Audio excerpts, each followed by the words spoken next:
ও পৃথিবীর মানুষ, চিন্তা করে দেখো, ওই মায়ের রেহেমের মধ্যে আমি যদি তোমার হাত না তৈরি করি, পৃথিবীর কেউ হাত তৈরি করতে পারে না। আমি যদি তোমাকে পাহীন তৈরি করে দেই, তাহলে এই পা, আসল পা কেউ কখনো আর লাগাতে পারে না। আমি যদি কোনো মানুষের দৃষ্টিশক্তি না দেই, সে আর কখনোই জমিনে এসে দেখতে পায় না। বান্দা, তোমার ওই মায়ের রেহেমের মধ্যে তোমার কোনো ক্ষমতা চলে না, তোমার মা বাপেরও কোনো ক্ষমতা চলে না, পৃথিবীর কোনো মেডিকেল সায়েন্সের কোনো ক্ষমতা চলে না। আমি যেমন ইচ্ছা তোমার মায়ের রেহেমের মধ্যে তেমন তৈরি করে দেই। আল্লাহ আমাদের ইতিহাস তুলে ধরেছেন কেন? তিনি আমাদের প্রতি কতটা অনুগ্রহ করেছেন। কেননা মানুষ হলো আল ইনসান আব্দুল এহসান, মানুষ হলো দয়া বা এহসানের গোলাম। কেউ আপনাকে 500 টাকা দেয়, ওরা সর্বনাশ, সভাপতির মতো আর ভালো মানুষ হয় না, আমার 500 টাকা দিয়েছিল। কয়দিন পর ওই মানুষটি যদি আপনি চাহিদা মেটাতে না পারে, বলো ওনার মতো লোকের একটা বাজে লোক। আমাদের এরকম অভ্যাস কি আছে না নাই? দিলে ভালো, না দিলে খারাপ। মানুষ হলো এহসান বা দয়ার গোলাম। কি বোঝাতে পেরেছি আপনাদেরকে? আমরা বাঙালি আরো মারাত্মক। আমাদের 5 টাকার মাত্র 1 কাপ চা দিলে এনাফ। কথা বলতেছেন না কেন? মাথা, ইমান, দেহ সব বিক্রি করে দেয়। কি আপনারা দেখেন নাই সিস্টেম? কথা বলতে হবে, দেখেন নাই? 5 টাকার চা, 10 টাকার পান, চানাচুর মুড়ি, অথবা 500 টাকার একটা নোট, আপনার জীবন বরবাদ 5 বছরের জন্য বিক্রি করে দিচ্ছে। এরকম মানুষ মোড়লগঞ্জে নেই, কিন্তু বাংলাদেশে কিন্তু আছে। আছে না নাই? কথা বলেন। আল্লাহ বলতেছেন, বান্দা তোমাকে আমি কত চমৎকার করে তৈরি করলাম, তুমি তোমার গায়ের রং নিয়ে তুমি অসন্তুষ্ট যে সে অত্যন্ত সুন্দর, আমি তো পরিষ্কার না, কালো রং। আল্লাহ বলে, বান্দা তোর তো আমি চোখ নাও দিতে পারতাম, তোর তো কান দিতাম, কিন্তু শুনতে পারতিস না, এটাও তো হতে পারতো। ও বান্দা, তোমার জিহ্বা থাকতো গালের ভিতরে, কিন্তু কথা বলতে পারতে না, হতে পারতো না। কথা বলতে হতে পারতো কিনা? পারতো তো। আল্লাহ বললেন, বান্দা তোমার ওই মায়ের রেহেমের মধ্যে আমি আল্লাহ যেমন ইচ্ছা তেমন তোমার শরীর দেহকে গঠন করেছি। জোরে বলেন সুবহানাল্লাহ। ও বান্দা শোনো, কাল্লা বাল তুকাযযিবুনা বিদ্দীন, তোমরা যে বিচার এবং হিসাবের দিবসকে অস্বীকার করো, এটা করার কোনো সুযোগ নাই। বরং তোমাদের এই বিচার দিবসের সম্মুখীন হতে হবে, এই ব্যাপারে কোনো সন্দেহ নাই। এই সূরাটি নাজিল হওয়ার কারণ হলো কাফেররা কিয়ামত, আখিরাতের জবাব দিয়ে সম্পর্কে বিশ্বাস করতে চায় নাই। আরবের কাফেররা কিসের পুনরুত্থান, কিসের আবার হিসাব, আল্লাহর কাছে যাওয়া লাগবে না, বরং এই দুনিয়ার জীবনই তো আমাদের একমাত্র জীবন। এই ছিল না ওদের চিন্তা চেতনা। তখন আল্লাহ বলেন, কাল্লা, কোশ্চিন কালেও তোমাদের চিন্তা ঠিক নেই, কোশ্চিন কালেও তোমাদের চিন্তা ঠিক নেই, বরং বাল তুকাযযিবুনা বিদ্দীন, তোমাদের সমস্ত পায়তারা হলো তোমরা বিচার দিবসকে অস্বীকার করতে চাও। ও বান্দা শোনো, ওয়া ইন্না আলাইকুম লাহাফিযিন, আমি শুধুমাত্র তোমাদেরকে সৃষ্টি করেই ছেড়ে দেই নাই, আমার পূর্ণ নিয়ন্ত্রণের মধ্যে তোমাদের রেখে দেওয়া হয়েছে। তোমাদের উপরে আমি আল্লাহ তাআলা আমার পক্ষ থেকে অবশ্যই তত্ত্বাবধায়ক আমি নিয়োজিত করে দিয়েছি, হেফাজতকারী, তত্ত্বাবধানকারী, এমন কি তোমাদের কর্মগুলো রেকর্ড করবে এমন দায়িত্বশীল আমি আল্লাহ তোমাদের উপর প্রয়োগ করে দিয়েছি। সুবহানাল্লাহ বলেন। আমরা এত বিদ্রোহী হয়ে গেছি, আমাদের সবচেয়ে বড় সমস্যা হলো জালিমদের ভয়ঙ্কর পরিণতি দেখেও আমরা শিক্ষা গ্রহণ করতে পারি নাই। ঠিক বলার দরকার নেই।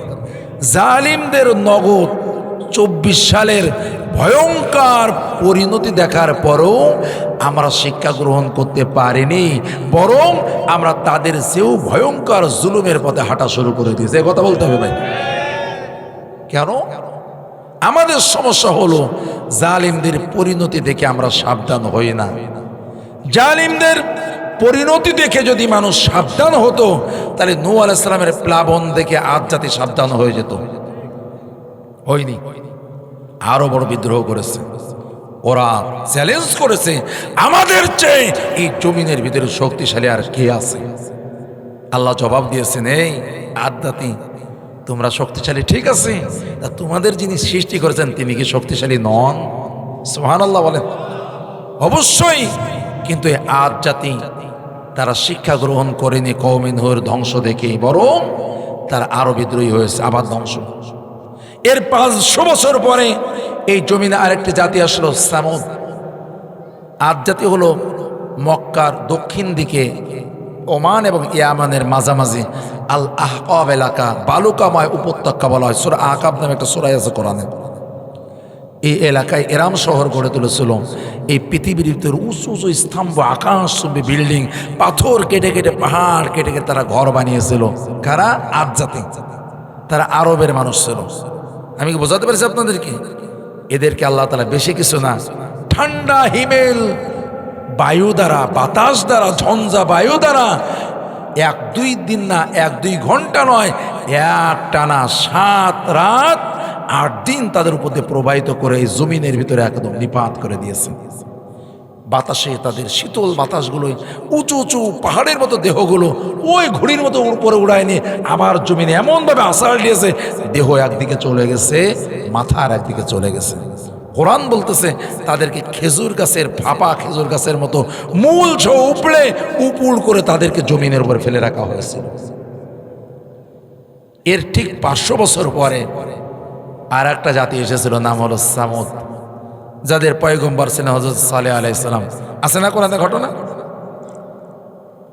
এরাও আদ জাতির 13টি শাখার একটি শাখা ছিল, মাত্র 500 বছরের গ্যাপ ছিল। ওরাও ওই আদ জাতির পরিণতি দেখে শিক্ষা গ্রহণ করেনি। ওরাও সালেহকে অস্বীকার করলো। আল্লাহ সে না কাতুল্লাহ, আল্লাহর উটকে হত্যা করলো। তাদেরকেও 3 দিন সময় দিয়ে, আলটিমেটাম দিয়ে 4র্থ দিন ভয়ঙ্কর জিব্রাইল আমিনের চিৎকার এবং ভূমিকম্প দ্বারা তাদেরকেও নিপাত করে দেওয়া হয়েছে। অবাক কাণ্ড। এদের পরে কওমে শুআয়ব, যাই আসহাবুল আইকা বলা হয়, বন জঙ্গলের বিভিন্ন বড় বড় গাছের পূজা শুরু করে। তারা ওজনে কম দিত, মালে ভেজাল দিত, ডাকাতি করত, মানুষকে অন্যায়ভাবে লুটতরাজ করত। শুআয়ব আলাইহিস সালাম এসে তাদেরকে দাওয়াত দিলেন তাওহীদের, এই সমস্ত অপকর্ম ছেড়ে দিতে বললেন। বলে, শুআয়ব, তুমি আমাদের মধ্যে বেশি একটা শক্তিশালী না, তোমার পিঠায় কিন্তু আলু ভর্তা করে ভালো করে, শুধুমাত্র তোমার কওমের লোকজন আছে, খেপে যাবে, এই জন্য আমরা কিছু বলতেছি না, এখনো সাবধান হয়ে যাও। কথা বুঝতেছেন কিনা? তারাও শুআয়ব আলাইহিস সালামকে মানেনি, অথচ তার আগে 3টা জাতি কত হয়েছে না? নূহ আলাইহিস সালামের জাতি প্লাবন, আদ জাতি যারা হুদ আলাইহিস সালামের জাতি ছিল, তাদেরকে ঝঞ্ঝা বায়ু, পাথরের বৃষ্টি দ্বারা শেষ করা হলো। সামুদ জাতি, তাদেরকে শেষ করে দেওয়া হলো ভূমিকম্প, চিৎকার, গর্জন, বজ্র দিয়ে। 4 নম্বর জাতি হলো শুআয়ব আলাইহিস সালামের জাতি। তারাও শিক্ষা গ্রহণ করেনি। আল্লাহর পক্ষ থেকে উত্তাপ বাড়িয়ে দেওয়া হলো। নিঃশ্বাস নিতে তা মনে তো আগুন ভিতরে যাচ্ছে, কলিজা জ্বালাই দিচ্ছে, এত গরম আল্লাহ তাআলা পরিবেশ তৈরি করে দিলেন। অবশেষে তাদেরকেও ভয়ঙ্কর ভূমিকম্প এবং ঝড়ঝঞ্ঝা দিয়ে তাদেরকেও শেষ করে দেওয়া হয়েছে। আমি কেন বলতেছি বলেন তো? আমাদের বর্তমান পৃথিবীর যারা জালিম, ইতিপূর্বে বর্তমান যারা হবে, এরা কখনো ইতিহাস থেকে শিক্ষা গ্রহণ করেনি। আমি তাই বলতেছি, নগদ 24 সালে এক ভয়ঙ্কর প্রতাপশালী আমাদের দেশের শাসক গোষ্ঠীকে আল্লাহর পক্ষ থেকে নিপাত করে দেওয়া হলো, তাড়িয়ে দেওয়া হলো। এই কথা বলেন ভাই? আমরা দেখলাম কিভাবে তারা টোটাল সেটআপ সমেত পালিয়ে চলে গেল, হারিয়ে গেল।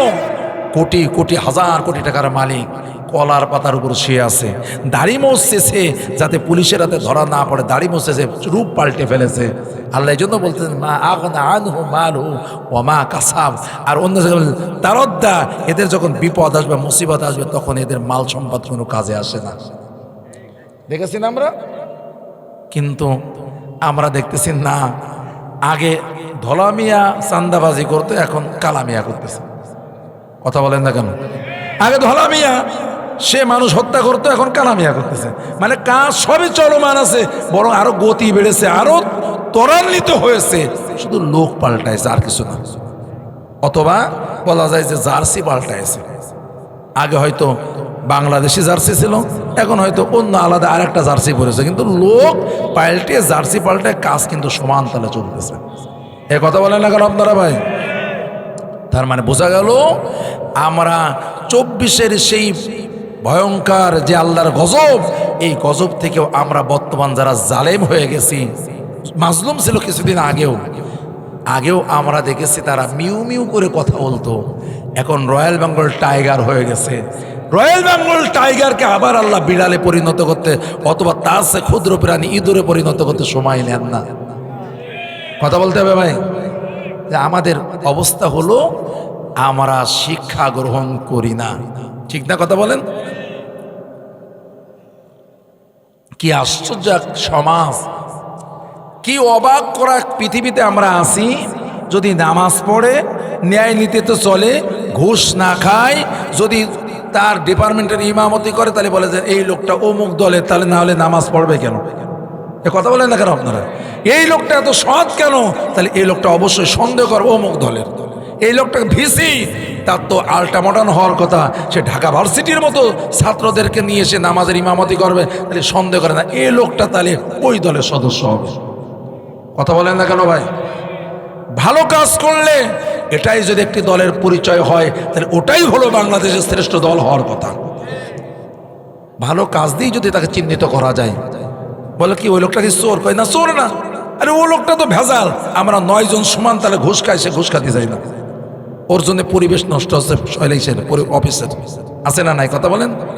বদলি করে দেওয়ার চেষ্টা করে, সে থাকলে আমাদের কাজকর্ম চালাতে সমস্যা হচ্ছে। ভাইয়েরা আমার, মূল কথা হলো আমরা পরিণতি দেখে আমরা সাবধান হই না।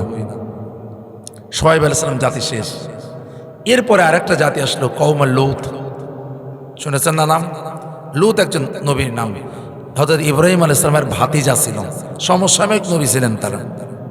লূত আলাইহিস সালাম ছিল ইব্রাহিম আলাইহিস সালামের আর এক ভাই হারান ইবনে আজর, তার ছেলে লূত আলাইহিস সালাম, সেও নবী ছিল। কিন্তু সমস্যা হলো এই লূত আলাইহিস সালামের জাতি এক ভয়ঙ্কর অপকর্ম, যেটাকে বলা হয় জেনা, মানে কি সমকামিতা, পুরুষের সমকামিতায় লিপ্ত হয়েছিল তারা। আমার কথা বুঝতে মনে হয় কষ্ট হচ্ছে আপনাদের, নাকি? কষ্ট হচ্ছে না তো? সময় কিন্তু ভালো করে ঘড়ি দেখে বসেন, 12টা কিন্তু আসছে বাজবে না। বুঝতেছেন তো আপনারা? আল্লাহ যদি পরিবেশ ভালো রাখে ইনশাআল্লাহ তাআলা। তাহলে পঞ্চম যে জাতি, সেটা হলো লূত আলাইহিস সালামের জাতি। তারা এই সমকামিতা শুরু করলো। আল্লাহ তাআলা তাদেরকে পরীক্ষা এবং শাস্তি দেওয়ার জন্য একদল ফেরেশতা পাঠালেন, সব হলো সুন্দর যুবকের আকৃতিতে। আর ওই লূত আলাইহিস সালামের জাতির লোকেরা ছিল এই যুবক সুন্দর দেখলে তারা নারীদের কাছে আকর্ষিত হতো না, তার ওই সমস্ত যুবক তাদের সাথে তারা অপকর্ম করতো। নাউজুবিল্লাহ বলেন। যেই অপকর্ম তাদের দ্বারা স্টার্ট হয় পৃথিবীতে। আল্লাহ তাদের পরীক্ষা করার জন্য ওরকম যুবকই পাঠালেন। সেই ফেরেশতারা প্রথম কালে ইব্রাহিম আলাইহিস সালামের অনেক লম্বা ঘটনা আছে, যে তারা হযরত ইসহাক আলাইহিস সালামের জন্মের সুসংবাদ দিলেন। ইব্রাহিম আলাইহিস সালাম তিনি এরকম করলেন, বোনা গোস্ত গরু ভুনা করে তাদের খাবার দিলেন। কিন্তু সমস্যা হলো ওনারা খাবার খাচ্ছে না। ইব্রাহিম আলাইহিস সালাম একটু ভীত হয়ে গেলেন, চিন্তা করলেন মেহমানরা তো খাবার খাওয়ার কথা, খাবার তো খাচ্ছে না, তাহলে অন্য কোনো পরিকল্পনা আছে কিনা, ষড়যন্ত্র চক্রান্ত, অন্য কোনো ভিন্ন উদ্দেশ্য আছে কিনা। কেন আল্লাহ তাদের পাঠিয়েছেন, কিন্তু নবীদেরকে আগাম সংবাদ দেননি যে ফেরেশতা যাচ্ছে, অপরিচিত মানুষ হিসেবে গেছেন। অবশেষে পরিচয় দিয়েছেন, সন্তানের সুসংবাদ দিয়েছেন এবং বলেছেন আমাদের মিশন আর একটা আছে, আপনার ভাতিজা লূত আলাইহিস সালামের জাতির সাথে কথা আছে, আমাদের আযাব নিয়ে এসেছি আমরা। কিন্তু আযাব দেওয়ার আগেও একটা পরীক্ষা করা হবে যে ওরা তওবা করে কিনা। সুবহানাল্লাহ বলা যাবে না? আর একটা পরীক্ষা করা হবে। তারা গেল 7 যুবক, মানে 7 যুবক মানে একদল ফেরেশতারা যুবকের স্রোতে গেল। ভাইয়েরা আমার, যুবকের স্রোতে লূত আলাইহিস সালামের কাছে তারা হাজির হলো। এটাও লূত আলাইহিস সালাম জানেন না এরা আল্লাহর ফেরেশতা। লূত আলাইহিস সালাম একদিকে আনন্দিত হচ্ছেন মেহমান পেয়ে, কেননা পয়গম্বরদের সুন্নাহ ছিল মেহমান পাইলে তারা আনন্দিত হতেন। একদিকে আনন্দিত হচ্ছেন, অন্যদিকে ভয়। এই যুবক সুন্দর এই একদল মানুষ, এই সংবাদ যদি আমার জাতির লোকেরা জানে, আমার মেহমানদের আর মর্যাদা সম্মান ধরে রাখা সম্ভব হবে না। ওরা এত খারাপের খারাপ, আমি লুতের কথা ওরা কিছুতেই মানতে চাইবে না। একদিকে খুশিও লাগতেছে, অন্যদিকে ভয়ও লাগতেছে। বুঝতেছেন কারণটা? খুশি হলো মেহমানই তার মেহমান পেয়েছেন, আর ভয় হলো জাতির লোকেরা তো ভয়ঙ্কর খারাপ, ওরা তো এদের উপরে হামলে পড়বে যদি সংবাদ পায়। আর সংবাদ পাবে ওড়াবে কেন? তিনি পয়গম্বর আর তার স্ত্রী হলো বিরোধী দলের সদস্য। লূত আলাইহিস সালামের আদর্শ গ্রহণ করে নাই। বাংলায় যে বলে ঘরের শত্রু বিভীষণ, সংবাদ কারো দেওয়া দরকার হয় নাই। লূত আলাইহিস সালামের স্ত্রী জাতিকে জানায় দিয়েছেন, তোমরা এখানে বসে আছো আর লূতের বাড়ি কত সুন্দর যুবকেরা হাজির। সংবাদ দেওয়া হয়ে গেছে। বুঝতেছেন না? ওরা তো হামলে পড়েছে, কে আগে পৌঁছাতে পারে। লূত আলাইহিস সালাম অবস্থা বেগতিকে দেখলেন, অনুরোধ করলেন, ও জাতির লোকেরা, এরা আমার সম্মানিত মেহমান, এদের সাথে অন্যায় খারাপ আচরণ করো না। তোমরা এতে তোমাদের যদি জৈবিক চাহিদা মেটাতেই হয়, আমার জাতির সুন্দরী সুন্দরী মেয়েরা আছে, ওদেরকে বিবাহ করো। খবরদার এই মেহমানদেরকে কোনো প্রকার হেনস্থা করবা না। লূত আলাইহিস সালাম তো শক্তি নাই, কারণ মৌলবী মানুষদের তো বেশি শক্তি থাকে না, তাদের লোক থাকে না, পয়সা থাকে না। কথা বলেন না কেন আপনারা? এই জন্য লূত আলাইহিস সালাম খুব কাকুতি মিনতি করে করজোড়ে তাদেরকে অনুরোধ করতেছে, দেখো তোমরা এই কাজটি করো না, খবরদার তোমরা এই চিন্তাও করো না। ফেরেশতারা কিন্তু এখনো পরিচয় দেন নাই লূত আলাইহিস সালামের কাছে যে আমরা ফেরেশতা, ভয় পাওয়ার দরকার নেই। দেখতেছেন যে জাতি কি করে, আর লূত আলাইহিস সালাম বা কি বক্তব্য দেয়। আমি যেভাবে বলতেছি না, আল্লাহ এভাবেই কোরআনের আয়াতে আয়াতে সব তুলে ধরেছেন, অনেক আয়াতের ভিতরে। ভাইরা আমার, লূত আলাইহিস সালাম এত অনুরোধ করলেন, কিছুতেই তারা ক্ষান্ত হলো না। ফেরেশতারা বুঝলেন এরা তওবা করার জাতি নয়, এরা তাদের পয়গম্বর লূতের বক্তব্য মানতে রাজি নয়। তখন পরিচয় দিলেন, ও আল্লাহর পয়গম্বর লূত, ভয় পাবেন না। তার কারণ হলো আমরা কোনো সাধারণ যুবক নই, আমরা আল্লাহর ফেরেশতাও শুধু নই, আমরা আল্লাহর আযাবের ফেরেশতা। কিসের? আযাবের ফেরেশতা। এই কওমের লোকেরা না আপনাকে স্পর্শ করতে পারবে, আর না আমাদেরকে স্পর্শ করতে পারবে। আপনি টেনশন করবেন না, আপনার জন্য হেদায়াত হলো রাতের একটা অংশে মুমিনদেরকে নিয়ে আপনি এই জনপদ ছেড়ে চলে যাবেন। ও আল্লাহর পয়গম্বর লূত, আপনার উপরে যারা ঈমান এনেছে এই সবাইকে আপনি দল বেঁধে রাতের একটা অংশে আপনি এই জনপদ ছেড়ে দেবেন। খবরদার খবরদার, সবাইকে নেবেন, কিন্তু স্ত্রীকে সাথে নেওয়া যাবে না। আপনার বিবাহিত স্ত্রী, তবে সে বিরোধী দলের লোক। কোন দলের? তার মানে আমাদের তো জন্ম একবার গ্রহণ করে বসেছি মুসলিম ঘরে, আমাদের ইমান এত টাইট, হাজারো কুফুরি শিরকি নেফাকে করলেও ইমান যায় না, একদম পাথরের চেয়ে শক্ত ইমান আমাদের। কথা বলতে হবে ভাই। আর তারা বৈবাহিক সূত্রে যদি মুসলমান হওয়া যেত, নবীর স্ত্রী হিসেবে যদি মুক্তি পাওয়া যেত, তাহলে তো লূত আলাইহিস সালাম, নূহ আলাইহিস সালামের স্ত্রীদের মুক্তি পাওয়ার কথা ছিল। পেয়েছে? আল্লাহ পয়গম্বর লূত রাতের একটা অংশে বের হয়ে যাবে, পিছনে তাকাবে না কি হলো। আর যে বৃদ্ধা মহিলা তোমার স্ত্রী পিছনে পড়ে আছে, তার ব্যাপারও খোঁজ নেওয়ার দরকার নাই। তার কারণ হলো যেহেতু বিরোধী দলের আদর্শে বিশ্বাসী, ওদের জন্য যে সিদ্ধান্ত, তোমার স্ত্রীর সম্পর্কে একই সিদ্ধান্ত নেওয়া হয়েছে। টাকা পাবা না পিছনে খোঁজ নেওয়ার দরকার নাই।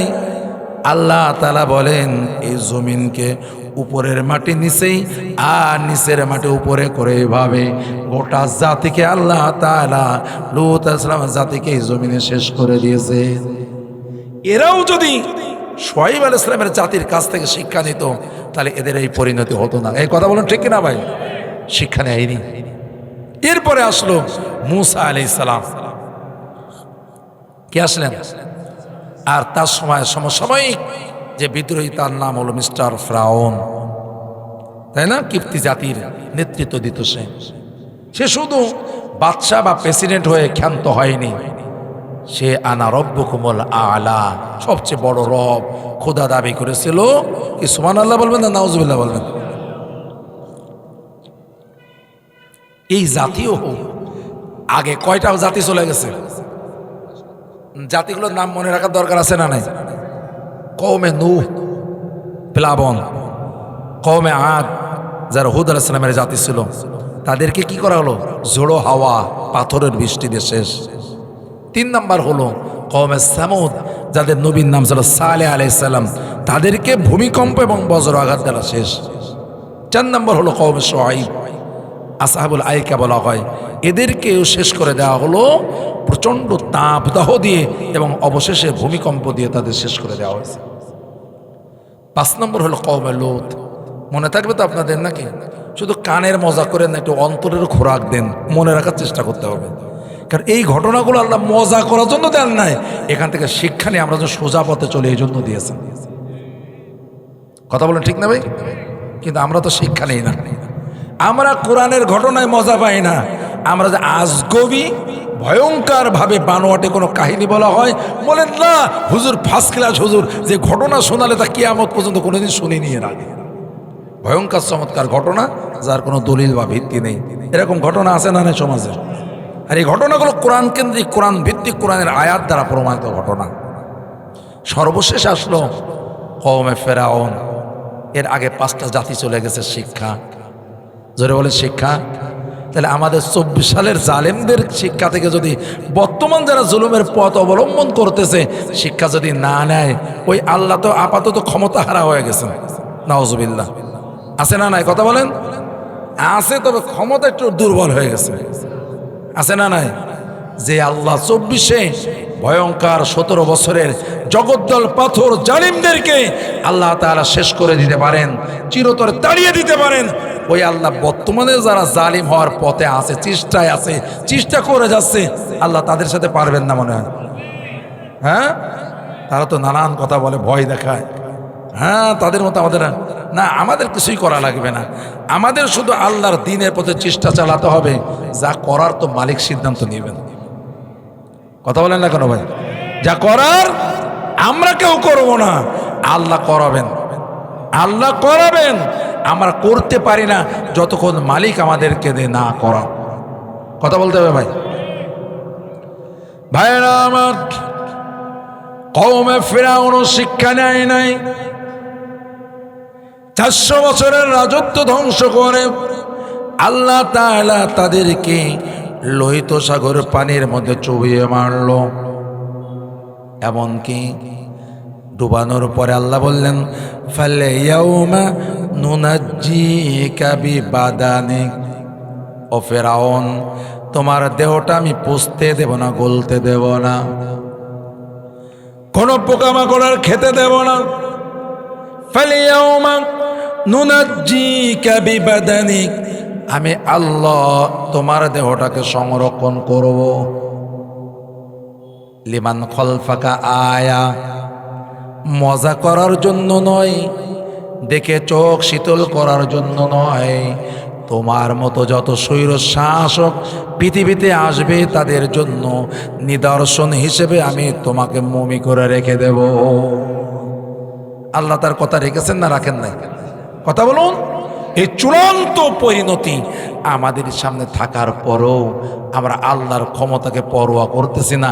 এর চেয়ে বোকামি আহাম্মকি আর হতে পারে? বুঝতে হবে ভাই, জালিম হয়ে যাওয়া যাবে না। কারণ পৃথিবীতে আল্লাহ তাআলা ওই 6টা জাতিকে শেষ করে দিয়েছেন, আর বলেছেন এদেরকে তখনই শেষ করা হয়েছে যখন তারা জুলুমের পথ বেছে নিয়েছিল। কিসের পথ? আর যাই করুন কাউকে অন্যায়ভাবে আঘাত করে আপনারা মাজলুম ছিলেন, ভালো কথা। আর মাজলুম জালিম হলে কিন্তু ভয়ঙ্কর হয়। বলে না, আলেম যদি বেলাইলি চলে যায় তাহলে তার চেয়ে আর ভয়ঙ্কর। সাধারণ মানুষ আর ইসলামের কত ক্ষতি করে, 1000 গুণ বেশি ক্ষতি করতে পারে আলেম যদি বেলাইনি চলে যায়। কথা বলেন না কেন ভাই? আপনি ইসলামের একটা ব্যাখ্যা দেয়, বেটা তোর দাড়ি নেই, মুছ নেই, সিগারেট টানিস, তোর কথা ইসলাম চলে নাকি? আমার মতো এক বুজুর্গ যদি লম্বা টুপি সব পরে একটা ফতোয়া দিয়ে দেখেন, না হুজুর বলেছে এটা ভুল হতে পারে না, তার মানে হলো একজন হুজুর যদি পথভ্রষ্ট হয়ে যায় তাহলে জাতিকে বেশি ক্ষতিগ্রস্ত হয়ে যায়। ঠিক না কথা বলুন? এই জন্যই আমাদের সমস্যা হলো আমরা যেন জালিমদের ভয়ঙ্কর পরিণতি থেকে শিক্ষা গ্রহণ করে। এটা হলো আমাদের আলোচনার 1 নম্বর পয়েন্ট আজকে গেল। বুঝে আসলো না কথাগুলো? আল্লাহ তাআলা এরপরে ইনফিতারের ভিতরে বলেন কিরামান কাতিবিনা ইয়ালামুনা মা তাফআলুন। ও বান্দা বান্দি শোনো, আমি আল্লাহ তো দেখি, বিভিন্ন কায়দায় আমি প্রমাণ রেখে দেই। শুধু তাই নয়, তোমাদের প্রত্যেকটি কথা, কাজ, চিন্তাকে রেকর্ড করার জন্য সম্মানিত ফেরেশতা রেখে দেওয়া হয়েছে। তুমি ঘুমিয়ে যাও, তারা ঘুমায় না। আমি আল্লাহ তাদের দেখার ব্যবস্থা করি নাই, কেননা তোমরা এতটা বিদ্রোহী, দেখলে হয়তো ঘুষ দেওয়ার চেষ্টা করতে। কথা বলেন, যে দুইজন দেখা যেত, চিন্তা তোরা তো আমার সাথেই থাকিস, পয়সা নে, লিখিস নে সব কিছু। আল্লাহ বলেন তা হবে না। কিরামান কাতিবিনা ইয়ালামুনা মা তাফআলুন। এই কথাটা যে কত ভয়ঙ্কর আমাদের জন্য, কত ওজনওয়ালা। আল্লাহ বলতেছেন সম্মানিত কিরামান কাতিবিন, কিন্তু দুজন ফেরেশতার নাম না। কিরামান মানে সম্মানিত, আর কাতিবিন হলো দুইজন লেখক, এর আরবি। আমরা মনে করি কিরামান একজনের নাম আর কাতিবিন আর একজনের নাম।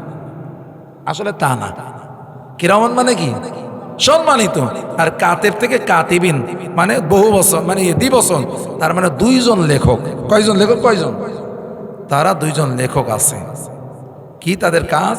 তারা তাই জানে যা তোমরা করো, সব জানে তারা। তুমি গভীর অন্ধকারে চলে গেছো, 4 দেওয়ালের ভিতরে ঢুকে গেছো, রুদ্ধদ্বার বৈঠক করো, আবার পালানো যদি বাংকারও বানাচ্ছ। কথা বুঝতে পারেন না? মানে বাংকার বানানো হচ্ছে। আইনামা তাকুনু ইদরিকুমুল মাউত ওয়ালাউ কুনতুম ফি বুরুজিম মুশাইয়াদা। কোথায় তুমি পালাবে? কোথায় যাবা? সুদীর্ঘ দুর্গের মধ্যেও যদি পালাও, মৃত্যুর ফেরেশতা মালাকুল মাউত যথাসময়ে কোনো অনুমতি ছাড়াই তোমার দরবারে হাজির হয়ে যাবে। ঠিক না যারা বলুন ভাই? তো আল্লাহ বলেন কিরামান কাতিবিন ইয়ালামুনা মা তাফআলুন, তোমরা যা করো সব জানে দুইজন সম্মানিত ফেরেশতা, তারা সব লিপিবদ্ধ করতেছে। আল্লাহ বলবেন কি আখিরাতে? ইকরা কিতাবাকা, কি বলবেন? পড়ো, তোমার আমলনামা পড়ো। কিতাব মানে তোমার আমলনামা পড়ো। কাফা বিনাফসিকাল ইয়াউমা আলাইকা হাসিবা, হিসাব আমি করবো না, তুমি করো। তোমার আমলনামা দেখো তো, এই 15 পৃষ্ঠা তো জিনার গুনাহ দেখা যাচ্ছে, ঠিক আছে এগুলো রাখো। এই 15 পৃষ্ঠায় তো দেখা যাচ্ছে মনে আছে যে তুমি রাস্তার যত রড পাথর যা বরাদ্দ হয়েছিল সব খাই ফেলছিলাম, এই সব গুনাহ লেখা আছে এই 15 পৃষ্ঠায়। তো এইটাই ছাড়ো। এই 15 পৃষ্ঠায় তো দেখতেছি যে বিধবা ভাতা আর বয়স্ক ভাতা আর বিভিন্ন কার্ড চালু করে সব খাইছিল, সব গুনাহ এই জায়গায় আছে। বুঝতেছেন না? ইকরা কিতাবাকা, পড়, তোর আমলনামা তুই নিজে পড়। কাফা বিনাফসিকাল ইয়াউমা আলাইকা হাসিবা। ভাই এটা কোনো হাসির খোরাক নয়, এরা প্রত্যেককে তার আমলনামা দিয়ে কথা বলা হবে। ইকরা কিতাবাকা, পড়ো, আমি আন্দাজে তোমাকে না জানিয়ে জাহান্নামে ফেলে দেব না। তুমি তোমার অপরাধ মালা আগে পড়ো, লম্বা পড়ো, দপ্তর খুলে দেওয়া হবে, সব পড়ো। এখন তো আমলনামা দেখা যাচ্ছে না, আল্লাহ বলেন তোমাদেরকে এই গলার এখানে ঝুলিয়ে রেখেছি তোমাদের সব কিছু, এখন দেখা যাচ্ছে না। সেদিন উদিয়া মানে খুলে দেওয়া হবে। কি করা হবে? খুলে দেওয়া হবে। যেদিন যে অপরাধ আপনার স্ত্রীও জানে না, আপনার মা বাবাও জানে না, সন্তানেরাও জানে না, ওই অপরাধ সেদিন কোটি কোটি হাজার কোটি মানুষ সবাই দেখতে পাবে। কেননা সেদিন আমল নামার গোপন থাকবে না, খুলে দেওয়া হবে। বুঝতেছেন আমার কথাগুলো ভাই? আমরা কততম? এটা 68তম তো নাকি? 68তম। 68 বছর ধরে তাফসির হচ্ছে। এরপরেও যদি আপনি ব্যাকা থেকে যান, তাহলে আল্লাহ তো বলেন জাহান্নাম দিয়ে বলবেন জাযাউ ইফাকা। যাদের 68 বছর তাফসির শুনেও কাজ হয় না, তাহলে এই জাহান্নামই তোর আসল জায়গা, সঠিক জায়গা। কথা বলেন না কেন? ইন্না জাহান্নামা কানাত মিরসাদা, নিশ্চয়ই জাহান্নাম হলো একটা ঘাঁটি। এটা অপেক্ষামান আছে কাদের জন্য? লিত্তাগীনা মাআবা, যারা সীমা লঙ্ঘনকারী, আল্লাহর বিধান লঙ্ঘনকারী, এদের জন্য অপেক্ষামান ঘাঁটি হিসেবে অবস্থান করতেছে জাহান্নাম।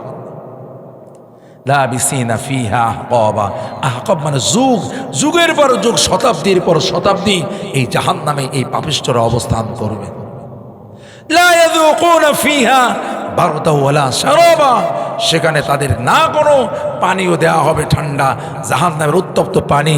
ইল্লা হামিয়া ওয়া গাসসাকা, জাহান্নামের উত্তপ্ত পানি এবং পুজ রক্ত তাদেরকে পান করতে দেওয়া হবে। এই সব কথা আল্লাহ বলে বলতেছেন জাযাউ ইফাকা, এটাই হলো এদের উপযুক্ত শাস্তি। কেন? এরা 68 বছর ধরে তাফসীর শুনে কিন্তু কাজ হয়নি। ভাই এরকম লোক আছে না? নাই? আপনাদের এলাকায় নেই বলে শব্দ আসতে না? হ্যাঁ, এরা সোজা 68 বছরে হবে না, তবে ডাক এসে গেলে তখন টনটন হয়ে কাফনের ভিতরে সোজা হয়ে যাবে, তখন আর মোটেও ব্যাকা থাকবে না। কখন? খাটিয়ায় চড়ার পরে, ঠিক না? সাপ তো সোজা হয় বেঁচে থাকা অবস্থায়। এরকম সমাজে কিছু মানুষ থাকবে, ওরা সোজা হবে বেঁচে থাকা অবস্থায় না, মরার পরে। আপনারা কি আমার কথাগুলো বুঝতেছেন কেন ভাইরা আমার?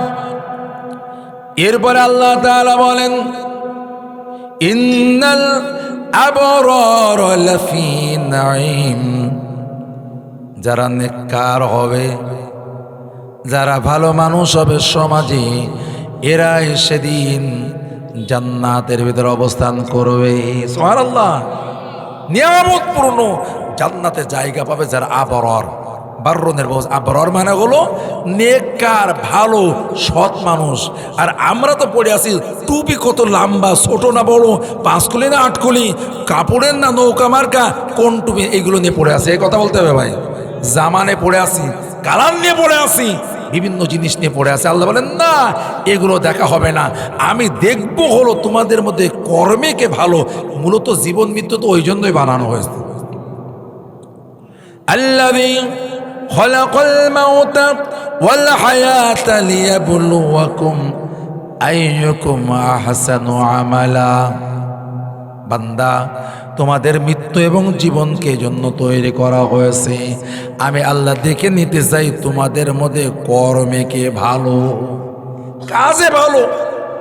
কাজ নেই, আপনার পোশাক পরিচ্ছদ দেখবেন না। নবীজি মুসলিম শরীফের ভিতরে এসেছে হাদিস যে আল্লাহ তাআলা বিচারের সময় তোমার সুন্দর চেহারা দেখে গুলে যাবেন না, আহারে এ চাঁদের মতো চেহারা, ওরে জান্নাতে দিয়ে পরে দেখবেন কি আমল নামায় আছে। তাহলে তো আবুল আহাব আগে জান্নাতে চলে যেত। অগ্নি শেখার মতো সুন্দর চেহারা ছিল আবুল আহাবের।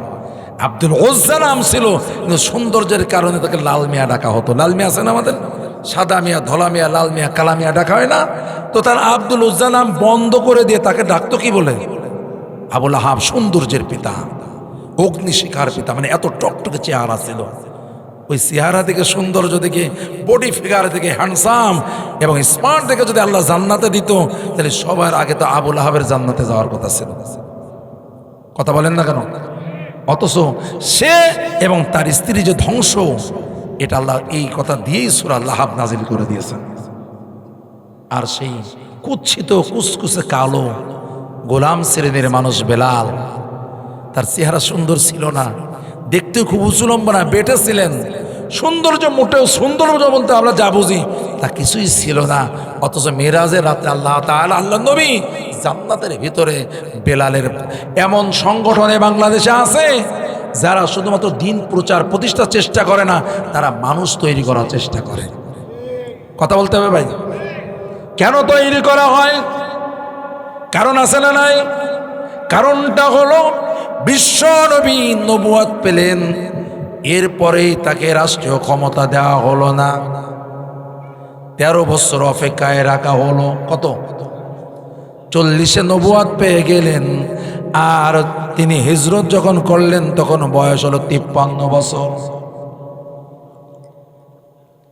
কোরআন নাজিল হলো। ইচ্ছা করলে আল্লাহ তাআলা সুলাইমান আলাইহিস সালামের চেয়েও বড় রাজত্ব দান করতে পারতেন, দাউদ আলাইহিস সালামের চেয়েও বড় রাজত্ব দিতে পারতেন, বাদশা জুলকারনাইনের চেয়েও বড় রাজত্ব কোরআন নাজিলের সাথেই দিতে পারতেন কি পারতেন না? আল্লাহ বুঝিয়ে দিলেন আমাদেরকে, আই হ্যাভ এ প্ল্যান। পরিকল্পনা দিয়ে রাষ্ট্র জাতির শুধু কল্যাণ করা যায় না, পরিকল্পনা বাস্তবায়ন করার জন্য দক্ষ যোগ্য সৎ লোকের প্রয়োজন হয়। একা একা তো রাষ্ট্রের সব কাজ করা যাবে না। কথা বলেন না কেন? আমি মদিনায় বসলাম, মিশর চালাবে কে? সিরিয়া চালাবে কে? বিভিন্ন অঞ্চলের নেতৃত্ব দেবে কে? আরো লোক লাগবে কি লাগবে না? পুলিশ প্রধান হবে কে? বিভিন্ন দায়িত্ব পালন করবে কে? এই লোকগুলো আমি না পরিকল্পনা গ্রহণ করলাম, ভালো কথা, এগুলো ইমপ্লিমেন্ট করার জন্য, বাস্তবায়ন করার জন্য তো দক্ষ এবং সৎ লোক লাগবে। তা যদি না হয়, আপনি আই হ্যাভ এ প্ল্যান ঘোষণা করবেন আর প্ল্যান মাঠে মারা পড়বে। কেন?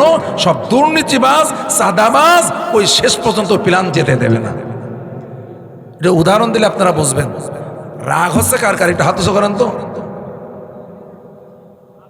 রাগ হচ্ছে না? আলহামদুলিল্লাহ, ঠিক আছে। তাহলে কোরআন শুনে যদি রাগ হয় তাহলে তো বেলাইন অবস্থা হয়ে যাবে। বুঝতেছেন আমার কথা ভাই? ভালো করে মনে রাখুন। এলাকার একজন গরিব অসহায় মানুষ, এক ধনী মানুষ, নেতা শ্রেণীর মানুষ, তার বাড়িটা হলো 2 তলা। 2 তলা তো বোঝেন, দ্বিতল বিশিষ্ট। সেখানে যে বলতেছে, বাবা, মুরব্বী মানুষ, বাবা কয়দিন ধরে খুব অভাবে আছি, না খেয়ে আছে, আমার কিছু সাহায্য দাও। খুব চিল্লাপাল্লা করতেছে। ওই লোকটা এক সময় কে চিল্লাপাল্লা করে দেখার জন্য বাইরে বের হয়ে আসছে। দেখা যায় না, গ্রামের একজন অসহায় মানুষ। তখন তার দয়া হলো, পকেট থেকে 1000 টাকার একটা নোট ওই লোককে দেওয়ার জন্য। ওই যে 2 তলা সিঁড়ি, ওই সিঁড়িতে আবার 3 জন দারোয়ান। কেননা নেতা হলে তো তাদের চামচার অভাব থাকে না। কথা বলেন না, খবরদার, তাহলে কিন্তু সমস্যা আছে। চামচা লাগে কি লাগে না? কথা বলেন। একটা ওই 2 তলার গেটের ওখানে, একটা মাঝ বরাবর, একটা শেষে 3 জন দাঁড়ানো দারোয়ান। ওই লোকটা 1000 টাকার নোট বের করে, তিনি তো দেন নাই, নিচে নামেননি, ওই প্রথম দারোয়ানের কাছে দিয়েছে। কথাটা কি শুনতেছেন? খেয়াল করেন। দারোয়ান চিন্তা করলো, এখনো সে জামানা আসেনি যে ফকিরকে 1000 টাকা ভিক্ষা দিতে হবে। ধর, পকেটে 1000 টাকা ঢুকাইছে, আর এক পকেটে 500 বের করেছে। কত? ওইটা নিয়ে যায় দ্বিতীয় দারোয়ানের কাছে দিয়েছে যে এইটা দেশ। সে হাতে 500 টাকা পেয়ে চিন্তা করলো, না, 500 টাকা দেওয়ার মতো এখনো সময় হয়নি। যে 500 টাকা পকেটে ঢুকায়, আর পকেটে 100 বের করেছে। ওই 100 টাকা নিয়ে দিল তৃতীয় দারোয়ানের কাছে। তৃতীয় দারোয়ান চিন্তা, না, এখনো সে জামানা বাংলাদেশে আসেনি রে যে 100 টাকা ভিক্ষা দিতে হবে। পকেটে ঢোকায় 5 টাকা বের করেছে। কয় টাকা? বুঝতেছেন? মনে থাকবে তো মাথায়? ওই যে নেতা বা বাড়ির মালিক কয় টাকা দিয়েছে? এখন ফকিরের হাতে কয় টাকা গেছে? 5 টাকা। ফকির 5 টাকা পেয়ে কি খুশি হতে পারে বলেন তো এতক্ষণ ডাকাডাকির পরে? আবার আরো আগে বেশি চিল্লাচ্ছে, বাবা তোর এই জায়গায় 1 ঘন্টা যাবো চিল্লাছি, তুই 5টা টাকা দিলি মাত্র। ও লোক আবার চিল্লাচিল্লি শুনে চিন্তা করলো, কি রে, আমি তো টাকা দেখলাম, এতক্ষণ তো চিল্লানো বন্ধ হবে এবং চলে যাওয়ার কথা। চিল্লাচ্ছে কেন? আবার বের হয়ে এসেছে, এর নিচে নেমে আসছে। কি ব্যাপার? তোমার তো টাকা দিয়ে দিলাম। এই 5 টাকা কি মালিক বুঝতে পেরেছে না কাহিনী কোন জায়গায় হয়েছে? এটা সিস্টেমে 995 টাকা লস হয়ে গেছে। 1000 টাকার বাজেট হয়তো, বরাদ্দ হয়তো আই হ্যাভ এ প্ল্যান থেকে আসবে, যে জনগণ পর্যন্ত 5 টাকাও পৌঁছাবে না। কেন? ওই দারোয়ানদের মতোই মেরে খাওয়া সব লোক অদক্ষ অসৎ মানুষদের যদি সিস্টেম সাজানো হয়, সিস্টেমে 1000 টাকার, কিন্তু শেষ পর্যন্ত যেয়ে দাঁড়াবে 5 টাকায়। বুঝেছেন আমার কথাটা? এই জন্য শুধু প্ল্যান ঘোষণা করলে হবে না, প্ল্যান বাস্তবায়নের জন্য সৎ ও দক্ষ, ভালো করে বলুন কয়টা? সৎ ও দক্ষ। সেই সৎ এবং দক্ষ মানুষ বানানোর আমার জানা মতে এই বাংলার জন্য একটা সংগঠনে আছে যারা সৎ আর দক্ষ মানুষ তৈরি করতে চায়। ঠিক কিনা যারা বলতে হবে? ভাইরা আমার, এই জন্য শুধু প্ল্যান নয়, ভালো মানুষ দরকার আছে না নাই? এই জন্য বিশ্বনবী কোরআন পেলেন 40 বছর বয়সে, তখনই প্রেসিডেন্ট হতে পারতেন মক্কার। আল্লাহ বলেন, না নবী, আপনি আগে কোরআনের আলোকে মানুষ তৈরি করেন। ইয়াতলু আলাইহিম আয়াতিহি ওয়া ইউযাক্কিহিম, আমার কোরআনের আয়াতগুলো তেলাওয়াত করে তাদেরকে মানুষ বানান। সুবহানাল্লাহ। তাদেরকে পুত পবিত্র করেন, পরিশুদ্ধ করেন, দক্ষ কর্মী বানান। ওয়া ইউআল্লিমুহুমুল কিতাবা ওয়াল হিকমা, আপনি তাদেরকে কোরআন বুঝান, ব্যাখ্যা করে কোরআনের মর্মর্থ বুঝিয়ে দেন, তাদেরকে জ্ঞান বিজ্ঞান শিক্ষা দেন, শিষ্টাচার শিক্ষা দেন। এরপরে এই মানুষ তৈরি যখন হবে তখনই আমি সালতানাত দান করব। তাহলে রাষ্ট্রের কল্যাণে কাজ করতে গেলে দক্ষ, বিশ্বস্ত, সৎ মানুষ লাগে কি লাগে না? আর আল্লাহ বলতেছেন, ইন্নাল আবরারা লাফি নাঈম, নিয়ামতপূর্ণ জান্নাতে থাকবে যারা আবরার, নেককার হবে। আমি বদকার, আমি চাঁদাবাজ, আমি বদমাইশ, আমি ছিনতাইকারী, আমি নানান উপকর্মে জড়িত, আর আমি জান্নাতে যাওয়ার স্বপ্ন দেখতেছি, এই দুই কাজ একসাথে কখনো হতে পারে না। বুঝে আসছেন? ওয়াইনাল ফুজ্জারা লাফি জাহিম, আল্লাহ তাআলা বললেন যারা পাপিষ্ঠ, ফুজ্জার মানে কি? যারা পাপিষ্ঠ, যারা হত্যাকারী, যারা জিনাকারী, যারা পাথর দিয়ে মানুষ হত্যাকারী, যারা মানুষের ব্যবসা প্রতিষ্ঠান লুটে নাই, ব্যাংকগুলো দখল করে লুটপাট করতে চায়, এই মানুষগুলো হলো কোরআনের পরিভাষায় তারা হলো ফুজ্জার। তারা কি? পাপিষ্ঠ। নিজেদের কোনো কিছু গড়ার কোনো মুরদ নাই, দক্ষতা নাই, সুযোগ নাই, সবসময় মার্কাট অবস্থায় লিপ্ত থাকে, আর অন্য কি গড়লো ওটা দখল করে নেওয়ার চেষ্টা থাকে। কথা বলেন না কেন আপনারা? নিজেদের একটা ব্যাংক তৈরি করার সুযোগ নেই, নিজেদের একটা ভালো প্রতিষ্ঠান তৈরি করার সুযোগ নেই, শিক্ষা প্রতিষ্ঠান তৈরি করা, হসপিটাল তৈরি করা, এগুলো তাদের কাজের ভিতরে বলে না। ওরা তো লুটতরজ নেই ব্যস্ত থাকে, ওগুলো করবে কখন? এখন তাহলে করতে হবে কি, ওইগুলো ওরা করবে আর আমরা দখল করে নেব। মানে বুঝতেছেন না আপনারা? এরা কি বলেন তো? ওয়াইনাল ফুজ্জারা লাফি জাহিম, এই যারা পাপিষ্ঠ এদের জায়গা হবে কোথায়? জাহিম, জ্বলন্ত দাও দাও করা আগুনের ভিতরে তাদের অবস্থান হবে। আল্লাহ তাআলা বলেন, ইয়াসলাউনাহা ইয়াউমাদ্দিন, হিসাবের দিনে, বিচার দিবসে তাদের জাহান্নামে নিক্ষেপ করা হবে। ওমা হুম আনহা বিগাইবিন, এমন এক জাহান্নাম মুহূর্তের জন্য কোনো প্রকার অবকাশ ছাড় দেওয়া হবে না। এরকম না যে 7 দিন 6 দিন জ্বালানো হবে, শুক্রবার একটু মাফ করা হবে, 1 মাস জ্বালানো হবে, এরপরে 5 দিন ছুটি দেওয়া হবে, এরকম না। ওই জাহান্নামের শাস্তি থেকে এক মুহূর্তের জন্য তারা অদৃশ্য বা গায়েব, অনুপস্থিত থাকতে পারবে না। ও ভাই, সাবধান হওয়ার দরকার আছে না নাই? কথা বলুন, হৃদয় দিয়ে আল্লাহর কোরআনের বক্তব্যগুলো ধারণ করুন, তাহলে চেঞ্জ বা পরিবর্তন আসবে জীবনে। নতুবা 68 বছর ধরে কানের মজা হবে, চরিত্রের কোনো বদল আসবে না। সর্বশেষ আল্লাহ বললেন, ওয়ামা আদরাকা মা ইয়াউমুদ্দিন, ও নবী আপনি জানেন নাকি সেই বিচার দিবস কাকে বলে, হিসাবের দিবস কাকে বলে?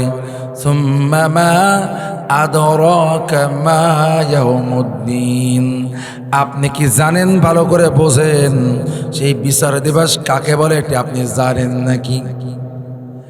আল্লাহ 2 বার বলে টেনশন দিয়ে এবার জবাব দিচ্ছেন নিজেই।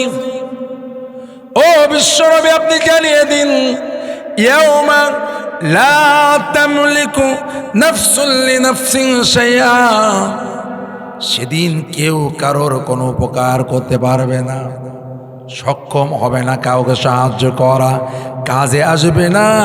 ওয়াল আমরু ইয়াউমাইযিন লিল্লাহ, সেদিন কার্যকর শুধু হবে আল্লাহ তাআলার নির্দেশের কার্যকর হবে। নারে তাকবীর। এই দিন সম্পর্কে আমাদের ভয় করার দরকার কি আছে না নাই? কথা বলুন ভাইয়েরা আমার।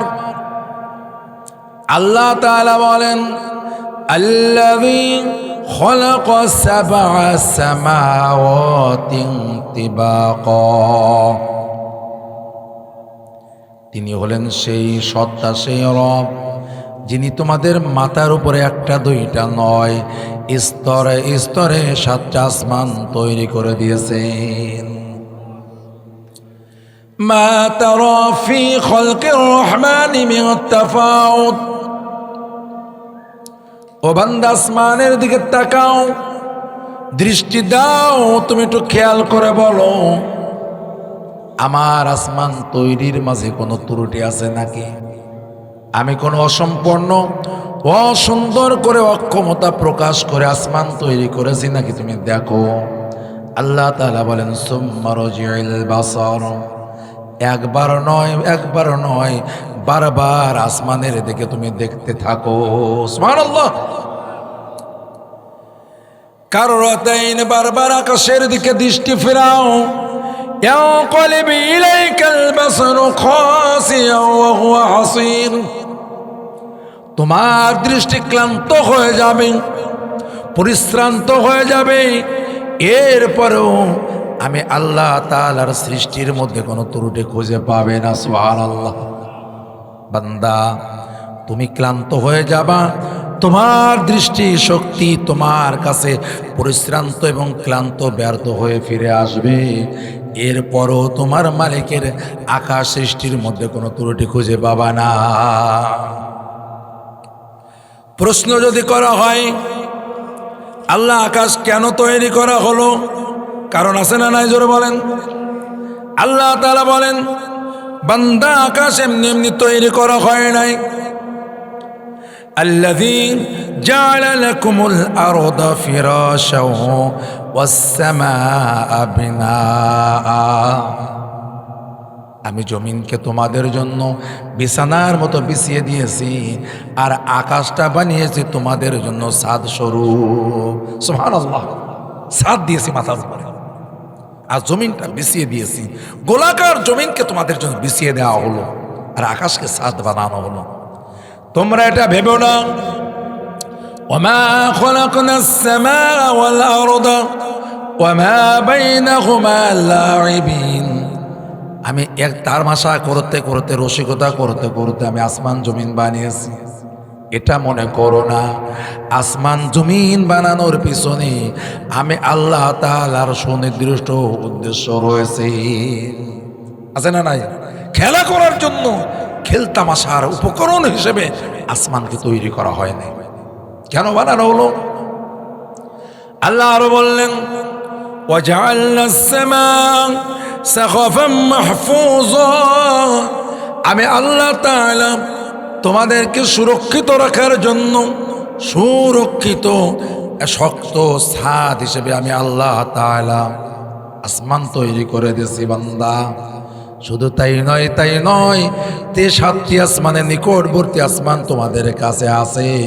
আমি আল্লাহ অসংখ্য তারকা রাজি দ্বারা এটাকে সুসজ্জিত করে দিয়েছি। আল্লাহ তাআলার যে নিয়ামত, আল্লাহ তাআলার যে নিয়ামতের বর্ণনা, এটা একদিকে আল্লাহর বান্দাদের প্রতি আল্লাহর দয়া প্রকাশ পায়, অন্যদিকে মহান মালিকের ক্ষমতা প্রকাশ পায়। সুবহানাল্লাহ বলেন। ভাইরা আমার, যে আকাশকে এত চমৎকার করে বানানো হলো, আল্লাহ তাআলা আরো বলেন তোমাদের মাথার উপরে সিদা দামানে হলো খুব মজবুত কঠিন শক্ত স্তরে স্তরে 7টা আসমান আমি আল্লাহ তৈরি করে দিলাম। কিন্তু এই সিস্টেম ঠিক থাকবে না, একদিন ভেঙে যাবে কি যাবে না বলেন? আল্লাহ তাআলা বলেন, আমি আসমানের শুধু আসমান তৈরি করি নাই, আসমানের গায়ে নক্ষত্রগুলো সেটে দেয় নাই, এর নিচেই যে শূন্য মহাশূন্য আছে ওখানে আমি আল্লাহ কক্ষপথ তৈরি করে নক্ষত্র রাজি তৈরি করে দিলাম। একটা আর একটাকে ধরতে পারে না। লাশামসু ইয়ামবাগি লাহা আন তুদরিকাল কমার, এমনভাবে তৈরি করা হলো সূর্য কখনো চন্দ্রের নাগাল পায় না। নারে তাকবীর! এই সব কিছু হলো মালিকের দয়া অনুগ্রহের প্রমাণ। অন্যদিকে এই সবগুলো হলোই আল্লাহ তাআলার ক্ষমতার বহিঃপ্রকাশ। হে বান্দা, তুমি তো বড় কাজ দেখলে সিজদা করা শুরু করে দাও, তুই তো বড় কিছু দেখলেই তার সামনে নত হয়ে যাও। তাহলে আমার ক্ষমতার কত বেশি এটা একটু যাচাই করো, এরপরে সিদ্ধান্ত নিবা আমাকে মানা যায় কিনা। কথা বুঝতেছেন না ভাই? ভাইরা আমার, এই সুরক্ষিত ছাদ বানানো হলো, সেই ছাদ সম্পর্কে আল্লাহ বলেন, যখন কিয়ামতের বাঁশি বেজে যাবে এইগুলো আর স্থির রাখা হবে না। কিয়ামতের যখন বাঁশি বাজবে তিনটা সিংহায় ফুঁক দেওয়া হবে। কয়টা? কোরআন বলতেছে এক জায়গায় দুইটা, কোনো জায়গায় তিনটা বলেছে।